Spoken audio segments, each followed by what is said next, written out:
Hello everyone, तुमचे सर्वांचे आस्वाद रेसिपीजमध्ये मी अमृता पुन्हा एकदा मनापासून स्वागत करते। आज आस्वाद रेसिपीजमध्ये सगळ्यांनाच आवडतील असे समोसे इथे बघणार आहोत आणि शेवटपर्यंत व्हिडिओ नक्की बघा। आता समोसा बनवताना आपण सर्वात पहिल्यांदा कवरसाठी लागणारे जे पीठ आहे ते मळून घेणार आहोत। त्यासाठी आपल्याला इथे अर्धा किलो मैदा लागणार आहे। मी इकडे भरपूर असे समोसे बनवणार आहे, त्यामुळे मी अर्धा किलो घेतलेला आहे। त्याच्यामध्ये चवीनुसार मीठ घालून घेऊयात, जिरं घालून घेऊयात आणि ओवा जो आहे तो आपण हातावरती क्रश करून यामध्ये घालणार आहोत।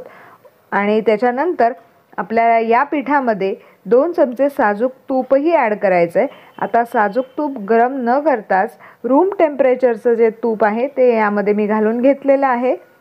तुमच्या घरी तुम्ही कोणत्या पद्धतीने समोसे बनवता हे मला कमेंट करून सांगायला विसरू नका। समोसा हा जो प्रकार आहे सगळ्यांनाच आवडतो आणि बाहेरून विकत आणण्यापेक्षा घरी भरपूर असे समोसे बनवले जाऊ शकतात। त्यामुळे शेवटपर्यंत व्हिडिओ नक्की बघा। माझ्या चॅनलवरती नवीन असाल, सर्वात पहिल्यांदाच व्हिडिओ बघताय आणि जर व्हिडिओ आवडला तर मला सपोर्ट करण्यासाठी जरूर लाईक करा, शेअर करा आणि सबस्क्राईब केलं नसेल तर जरूर सबस्क्राईब करा। थोडं पाणी घालून आपण समोसाचं जे कवर आहे त्याचं पीठ मळून घेतलेलं आहे। आता आपण झाकून बाजूला ठेवूयात। तोवर आपण जे मध्ये स्टफिंग भरणार आहोत त्याचा मसाला तयार करून घेऊयात।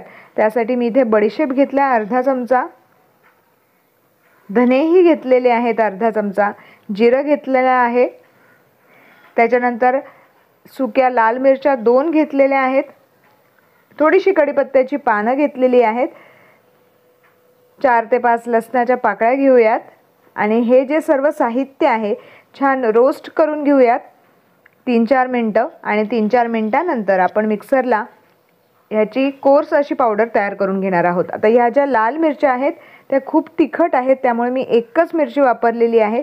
तुम्हाला हवं असेल तर, आवडत असेल तर अजून तुम्ही मिरच्या ॲड करू शकता। आता इथे तुम्ही बघू शकता मस्त भाजलेला आहे मसाला। आता आपण बारीक करून घेऊयात।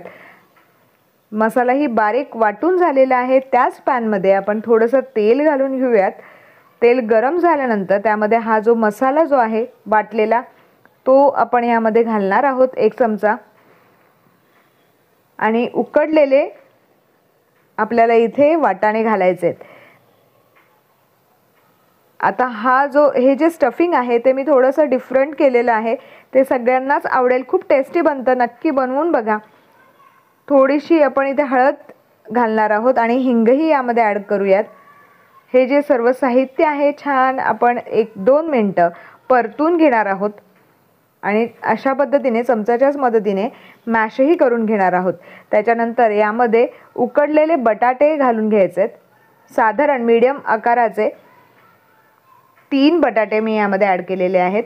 नेहमीचं जे स्टफिंग आहे तेही मी केलेलं आहे, पण हे थोडंसं वेगळं आणि अतिशय टेस्टी असं स्टफिंग झालेलं आहे।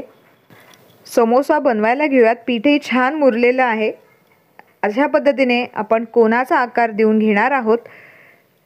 स्टफिंग करताना काही व्हिडिओ स्किप झाला आहे, त्यामध्ये मीठ आणि कोथिंबीरही मी घालून घेतलेली आहे। कोण अशा पद्धतीने बनवायचा आहे आणि हे स्टफिंग यामध्ये भरून घ्यायचं आहे। तोवर मी नॉर्मल समोसेही बनवलेले आहेत आणि सगळ्यांना हे समोसे खाण्याची इच्छा आहे, त्यामुळे पटापट आपण हे समोसे बनवूयात। तुम्ही माझ्या चॅनलवरती नवीन असाल, सर्वात पहिल्यांदाच व्हिडिओ बघताय तर मला सपोर्ट करण्यासाठी जरूर लाईक करा, शेअर करा आणि सबस्क्राईब करायला विसरू नका।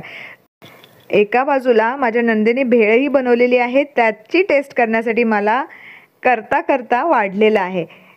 खूप छान झालेली आहे भेळसुद्धा आणि आपले समोसेसुद्धा मस्त होणार आहेत।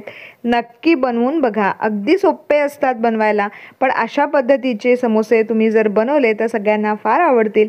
आणि आता आपण पटकन तळून घेऊयात। दोन्ही बाजूनी छान गोल्डन होईपर्यंत आपण तळणार आहोत। वीकेंडला काहीतरी स्पेशल मेनू करायचा असतो तर तुम्ही समोसे या वेदरला नक्कीच बनवू शकता। काही ठिकाणी हलके पाऊस पडतोय, तर अशा या मस्त वातावरणामध्ये हे गरमागरम समोसे आणि त्याच्याबरोबर मिरच्याही तुम्ही सर्व करू शकता।